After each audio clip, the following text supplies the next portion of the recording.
हिंदी हिंदू हिंदुस्तान, रहे निरंतर इसका ज्ञान, हम सब भारत के संतान।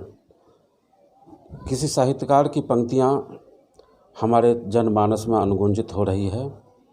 आज इन्हीं पंक्तियों के साथ हम कुछ साहित्य विषय पर चर्चा करेंगे।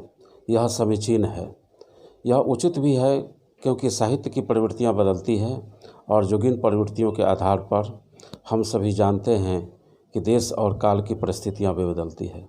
साहित्य समाज का दर्पण है और जिस समाज में साहित्यकार रहता है उसकी प्रवृत्तियों के अनुसार वह चलता है।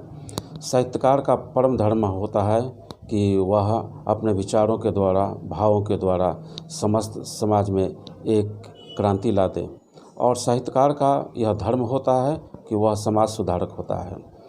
इसलिए निराला ने एक जगह लिखा है कि करना होगा यह तिमिर पार, देखना होगा सत्य का मिहिर द्वार। समाज की जोगीन प्रवृत्तियों के अनुसार समाज में जो भ्रांतियां हैं उसको दूर करने का जिम्मा साहित्यकार पर है। हम सभी जानते हैं कि जब साहित्यिक विवेचन करते हैं तो पूरे हिंदी साहित्य को 4 कालों में बांटते हैं, और जैसा कि हिंदी साहित्य के इतिहास में विद्वानों ने लिखा है कि सबसे प्रारंभिक काल है आदिकाल, जिसमें एक गंभीर विषय पर हम विचार करने जा रहे हैं कि उस आदिकाल में जोगीन प्रवृत्तियों के अनुसार आदिकाल में वीर गाथा काल, और वीर गाथा काल की जो रचनाएं हैं, साहित्य हैं, उसकी प्रवृत्तियां हैं दिखाई पड़ती हैं। बहुत सारे ऐसे साहित्यकार हैं जो राजा के दरबार में हैं और उनके प्रशंसा में चारण काव्यों की रचना करते हैं, उनकी प्रशस्ति में गुणगान करते हैं, और उस प्रकार की प्रवृत्तियों में साहित्य की जो कमियां दिखाई पड़ती है वह हमसे छिपा नहीं है। वीर गाथा काल में अनेक प्रकार के जो साहित्य की रचना हुई है उसमें कविताओं का वर्णन है। यह एक विचारणीय विषय है कि उस काल तक जो आदिकाल है 1050 से 1375, उसमें केवल कविताओं की रचना हुई। बार बार मेरे मन में यह प्रश्न उठता है कि आखिर में कविता की शुरुआत ही सबसे पहले क्यों हुई, गद्य की शुरुआत क्यों नहीं हुई। हम सब जानते हैं कि साहित्यिक प्रवृत्तियों के अनुसार हमारे मानस पटल पर जो सहज भाव से विचार आते हैं, भाव आते हैं, सबसे पहले वही प्रगटीकरण होता है।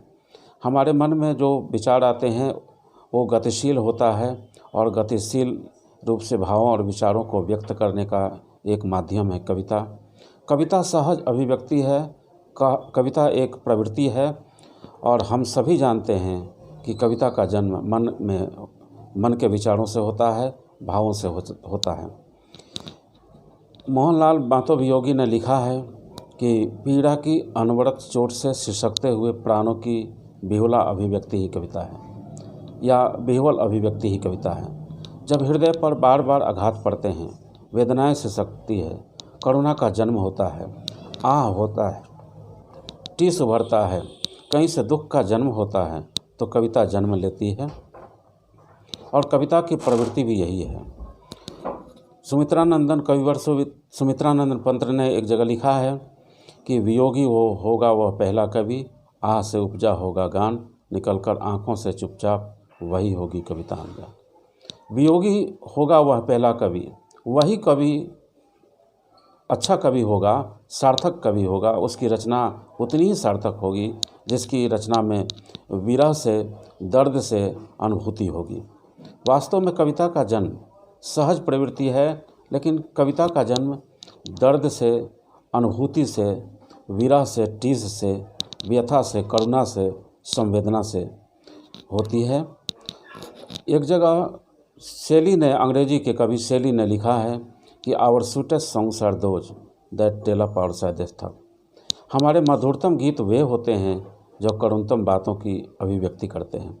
सबसे प्यारा, सबसे हसीन, सबसे मादक गीत वह होता है जिसमें करुणा की बातें होती है, दो दर्द में छिपा होता है। श्री राम शरण गुप्त ने एक जगह लिखा है कि वेदना के घाट पर आकर ही आनंद की धारा तीव्र होती है। वास्तव में बात सही है। किसी ने महादेवी वर्मा से पूछा था कि आपका परिचय क्या है, तो महादेवी ने सहज भाव में व्यक्त किया था कि मैं नीर भरी दुख की बदली, विस्तृत नभ का कोई कोना, मेरा न कभी अपना होना, परिचय इतना इतिहास यही उमरी मिटती कल आज चली। वास्तव में सभी कवियों के साथ भी यही बात है। शेली हो अंग्रेजी के कवि या हिंदी के जो कवि हैं उनके साथ भी यही बात होती है। यहाँ तक कि वाल्मीकि का जो महाकाव्य है उसका प्रस्फुटन भी वेदना से हुआ। माँ निषाद जो दो क्रौंच पक्षी आपस में विहार करते हुए देखकर एक व्याधे ने जो बाण चलाया, उससे मादा पक्षी ही के मन में जो वेदना की भावना उठी है, उसी का प्रकटीकरण उस महाकाव्य में दिखाई पड़ता है।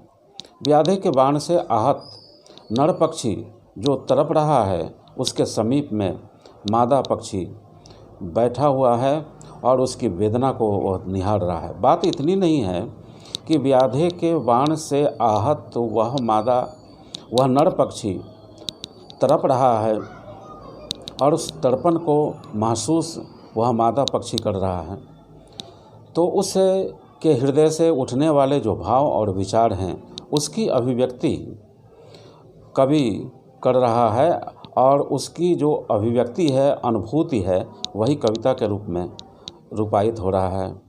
वास्तव में कविता का जन्म यही है। तो प्रश्न उठता है कि क्या कविता का जन्म केवल वेदना से है, क्या दुख से है, क्या करुणा से है, क्या व्यथा से है, क्या आह से है, क्या संवेदना से है? तो हम कह सकते हैं कि कविता सुख या दुख दोनों की अभिव्यक्ति है, गतिशील अभिव्यक्ति है। एक बहुत अच्छी पंक्तियाँ मुझे याद आ रही है। किसी ने निराला से पूछा कि आपकी कविता का जन्म कैसे हुआ, तो उन्होंने लिखा था कि मैंने मैं शैली अपनाई, देखा दुखी निज एक भाई, दुख की छाया पड़ी हृदय में, झट उमर वेदनाई। आधुनिक काल के कविताओं में भी हम देख सकते हैं। हरिवंश राय बच्चन ने एक जगह लिखा है कि मेरी पूरी कविता भावनाओं की अभिव्यक्ति है। उन्होंने लिखा है कि भावुकता अंगूर लता की, खींच कल्पना की हाला, कभी कविता भर के आया है, भरकर कविता का प्याला, कभी न कण खाली होगा, लाख पिए 2 लाख पिए, श्रोतागण है पीने वाले, कविता मेरी मधुशाला। तात्पर्य यह है कि हिंदी साहित्य का जो प्रारंभिक काल है वह कविताओं के द्वारा उसकी शुरुआत होती है और उस काल तक कोई भी गद्य की रचना नहीं हुई, कोई भी निबंध नहीं लिखे, कोई आलोचना नहीं लिखे गए, कोई नाटक नहीं लिखा गया, उपन्यास की रचना नहीं हुई। ये सारे के सारे गद्य काव्य भी कह सकते हैं, महाकाव्य कह सकते हैं, प्रबंध काव्य कह सकते हैं, आख्यानक काव्य कह सकते हैं, गीत काव्य कह सकते हैं, विपुल काव्य भंडार भरे हुए हैं। इस प्रकार हम देखते हैं कि प्रारंभिक काल जो है, आदिकाल, वह कविताओं का काल है, काव्य का काल है, अनूठा काल है, अप्रतिम काल है। और इसे हम सभी विद्यार्थियों को विषय वस्तु पर गंभीरता से विचार करनी चाहिए कि कविता की जो अभिव्यक्ति है, अनुभूति है, वह संवेदनाओं से है और इस संवेदनाओं को अपने अंत स्थल तक उतारने का प्रयास करना चाहिए। इसी अनुभूति के साथ आज साहित्य की इस गंभीर वार्ता पर हम लोग विचार किए हैं। फिर शेष कभी बातचीत होगी दूसरे खंड में। धन्यवाद।